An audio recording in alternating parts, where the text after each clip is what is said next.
All right, let's go on to the next topic, guys. I'm gonna kick it over to Austin. Austin, Yes. what do you got going on over here, man? Well, it's funny you mentioned prequel memes, Adam, because um, Nice. this is a Star Wars related news topic. This is a cute story. Basically, a I don't developer have any. based out of Canada created an actual video game based on The Mandalorian. This game is a third-person shooter similar to the style of Battlefront. The leaked video immediately brings us to the title screen showing a strange variant of Grogu. And I say this, we're going to have the link in here so you can see the video. Now, the Grogu looks really good. It's just a little weird looking. Larger head. It was Long a little neck. strange. Long neck Grogu. I like to call it as a variant of Grogu because it's Nice. Disney and yeah. Anyways, the Grogu model was a little more blah blah blah. The main menu was reminiscent of the old Bounty Hunter title screen for PS2 created by LucasArts. The gameplay begins with Mando blasting his way through a hallway of stormtroopers, Beskar spear attached, looking suave and shiny AF. By the way, this is a little blurb I wrote, so this really good writing is me. Nice. The heads-up display is a minimalistic blue hologram theme. There is no doubt in my mind that Turner, the creator, is a huge fan of The Mandalorian based on the small details throughout. Although some mechanics and motions were a bit slow and old Star Trek-like, does anyone know? I mean, if you've seen old Star Trek fight scenes, it's like... Oh, yeah. Actually, I shouldn't even... It was not that bad. It was good. It was just a little slow, little like... You know, a little slow-mo type actions, but it still looked good. But it was still, I was still very impressed with the fan-made video game. So it wasn't a real game. This was a fan-made thing, obviously. It gave me a plentiful serotonin boost after the unfortunate delay of Lego Star Wars: A Skywalker Saga, which, as we all know, got delayed to next year. It made me miss the days when LucasArts and other developers released games that were video game versions of the movies. You're having a blast slashing through a wave of droids when all of a sudden a movie clip from the film starts. Good times. Oh, Thank you, Christopher Turner and Canada, for putting a smile on our faces. Thank you, Canada. It made my heart skip a beat. But I knew the second I saw the Mandalorian video game that I was like, that's fake. There's no way. But there is footage online of this fan-made game, and it looks pretty good. I mean, it's really, I think it was made in Unreal Engine, and it looks almost legit. And I enjoyed watching it. It made me very happy. Yeah, so. It is pretty interesting, eh? What I will say is I looked at the video, and then again, thank you, YouTube, for your recommendations. Stumbled upon this video from this guy named X2, ECKSTOO, and the video is called New Star Wars Mandalorian Game Leaked, but is it real? And he kind of did this weird breakdown of the entire video footage that he was looking at, kind of seeing like this model looks like from this model package from here, this thing right here weird. looks like it was grabbed from here, and blah blah blah. It was very interesting. If you guys have a chance to check that out, but looking at it, it's interesting. I think the biggest thing out of this is the end part. And it's when it shows the Stadia. It's the Stadia thing. That was the big thing. Why did they do that?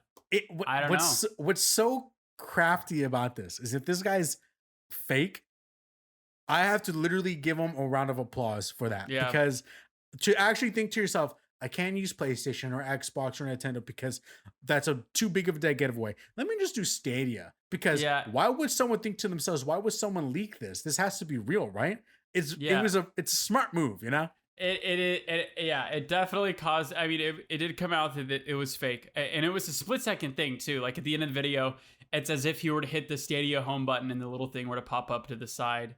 And it's so funny though, because Stadia is basically just a port, station. It's at this point it's all ports. So it's like, why in the world would someone create a Star Wars video game for Stadia? I mean, specifically, they did. I mean, they don't get any new games directly developed like for them.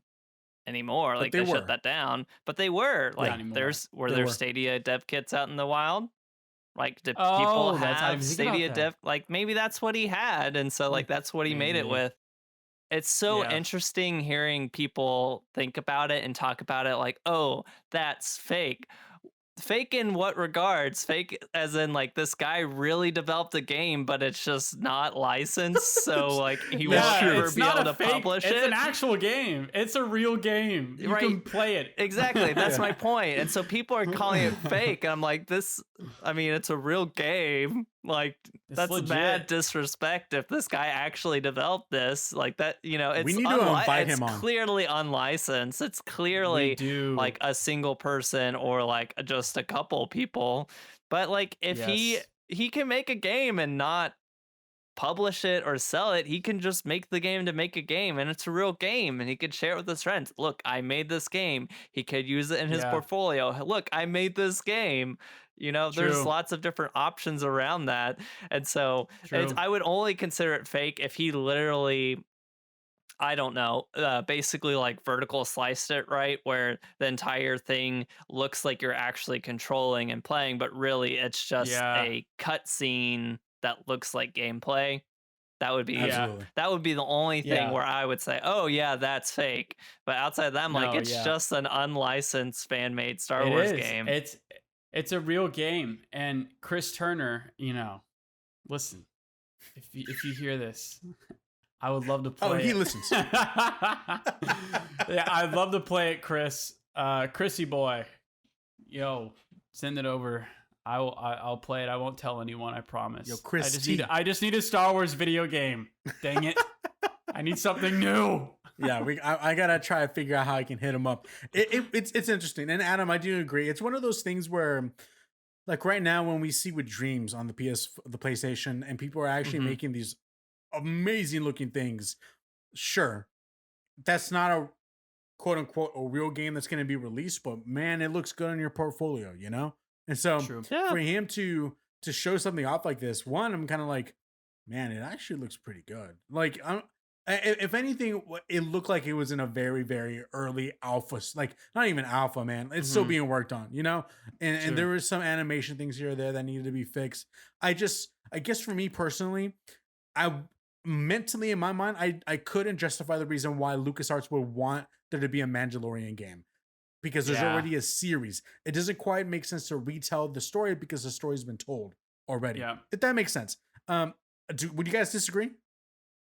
I don't think, and this is sort of, I was wanting to talk about this as well, but like, Mhm. you don't really make, developers don't create those video games solely based off of a title film or a certain specific show. There's no The Mandalorian, the video game. There's no, that doesn't really happen anymore. And the big reasoning behind that, apparently, is the rise of mobile gaming. And initially, weirdly enough, those movie titles didn't make a whole lot of money. They weren't extremely profitable, and I'm not talking about like the outliers like Spider-Man 2, the video game. I'm sure that was off the charts, or the Lord of the Rings video games, but like Fantastic. Over the Hedge, the video game, I mean, I actually played that one and I enjoyed it, but Don't you that dare. one probably didn't make too much. And so since mobile gaming became so much more complex, they're the ones that sort of took on the veil of like really just kind of taking on those movies and making them into some sort of mobile game. But yeah, I don't think they'll ever make a Mandalorian video game. I think the closest thing we'll get is some sort of open world game where you play as a smuggler and perhaps you choose the path of a Mandalorian faction or something like that. But that's probably the closest we'll get. And I think the closest you get to playing Mando is probably in the Lego Star Wars game, probably as a character. Ooh, yes. I think that's probably. Haven't That's people already probably- played Bando and Fortnite? Oh yeah, Mandalorian. Oh, that's true. Yeah, that's right. Fortnite takes all of the movie characters at this point, so totally just forgot leave it about to that. Fortnite. Adam, our biggest Fortnite player here on the stream, so totally forgot. Should have asked you, man. Should have asked The you. guy on Fortnite? It's the guy on Fortnite. Do you guys have anything else you want to add in regards to the topic regarding the Mandalorian? Austin, I know you did have one more question at the end. Oh, yes. What was y'all's favorite movie video game back in the day? Adam, do you want to start? Do you have anything on mine? Ooh, I don't know if that bar is very high for me. I don't know if I've How necessarily dare you. played a ton. I feel like the safe bet would just be to say like Ratchet and Clank 2016. But What? that's No, no, Come no. on, That's- Adam. No, like a movie, like based off of a movie. I know what you're saying, and I'm telling you, I don't have a lot of examples to pull from because I just Okay, don't. all I right, don't think all I right. played those games, or if I I, got Yo, it. Spider-Man 2, or if I used Spider-Man based off 2. Okay, based off of the Tobey Sure. Maguire movie. sure. The Woo! Spider-Man What a 2 game. I and do Lord of the remember that Rings: one. Return of the King. Return Dude. of the King was my favorite one of my favorite video games ever. Those Can I Lord of the tell Rings you? games slapped. Can I Those tell are Go you? for it. I rented the Fellowship of the Ring game, and I was Oh. trying to leave Hobbiton. The Shire. Yeah, in the Shire, Oh, and okay. I saved like it was the at night part. Like, hey, the Nazgul are here, Yeah. and I saved over my save file the literal second No. before I got caught, and now I'm just like, I am Oh. not replaying all of that boring intro stuff just to get past this. And I mean, it was a game I rented, and so I'm like, nope, Yeah. we're Well, that's good. done. It's over. The only thing I remember from the Fellowship video game, I actually didn't play the Fellowship video game. I only played the Two Towers and Return of the King. Yes. The only same. thing I remember is having to like fight bees with a stick in the Shire. That was like the only thing I remembered, and I was like, this is ridiculous. Yeah. I will say the Lord of the Rings, Return of the King. What an awesome game! It was 2-player. Me and my cousin, me and my brother, we'd be literally 2 DualShock controllers right there, be playing off the PS2. I loved that game so much. Such a good It game. has so much nostalgia. And this is not part of it, but I would say the worst video game I ever played that was based off of a movie. Do you guys remember the movie Dinosaurs? It was like CGI I remember that one. movie. You remember I that think I movie? do. It was like an And it was like, extension yes. level event that they were like running away from. Yes, and there's a point Yeah. in the movie where all the dinosaurs had to like hit their feet on the ground to produce some sort of water that was underneath the ground. Yes, So I do okay, remember that. So there was a level in the game. There's a level in the game that was literally that. And it was probably, if I'm not mistaken, man, dude, I'm not even kidding. I was like maybe 7 or 6. I don't know how I remember this, but there's a level in the game where you had to do that. But as a kid, Mm. a dumb kid, I couldn't understand the controls as to what they were wanting me to do. And I remember I was like, I quit. I can't play this game. And then So mad. and then I just moved Start on to Metal Gear crying. Solid. Yeah, for real, dude. I was like, what is this? I can't play it. And Yeah. so that was when little Rob understood for the first time in his life about game design and how, some people do better than others.